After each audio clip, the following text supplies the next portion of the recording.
मंडळी, ज्या गणपती बाप्पांची आपण रोज पूजा करतो त्या गणपती बाप्पांकडून नेमकं आपण काय शिकलं पाहिजे? म्हणजे बाप्पांचे मोठे कान, लहान तोंड, लहान डोळे, भलं मोठं पोट आणि भली मोठी सोंड, हे जे गणपती बाप्पांचे अंग आहेत ना, जीवनात यशस्वी होण्यासाठी आपल्याला एक गुरु मंत्र देतात. तर चला जाणून घेऊया. गणपती बाप्पांचे मोठे कान. बाप्पांचे मोठे कान आपल्याला शिकवतात की कमी बोला, ऐका जास्त. 2. बाप्पांचे बारीक डोळे.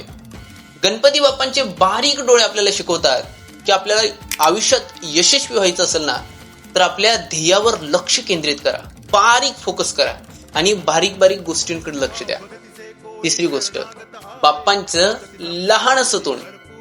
गणपती बाप्पांचं लहान तोंड आपल्याला शिकवतं की यश मिळवण्यासाठी वायफळ गप्पा मारू नका, तर ते तुमच्या कृतीतून दाखवा आणि कमी बोला. गणपती बाप्पांचं भलं मोठं पोट आपल्याला शिकवतं की जगातील कुठलंही गुपित असेल, जगातील कुठल्याही समस्या असेल, त्या समस्या तुमच्या आतमध्ये धारण करा.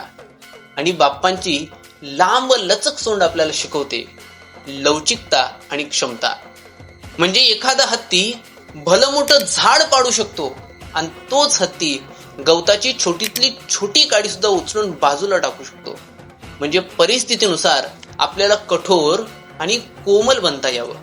गणपती बाप्पांचे हे 5 अंगांकडून तुम्ही काय शिकलात आणि तुम्हाला सगळ्यात जास्त कुठली गोष्ट आवडली हे कॉमेंट्स करून नक्की सांगा आणि मला फॉलो करून शेअर करायला विसरू नका. गणपती बाप्पा मोरया.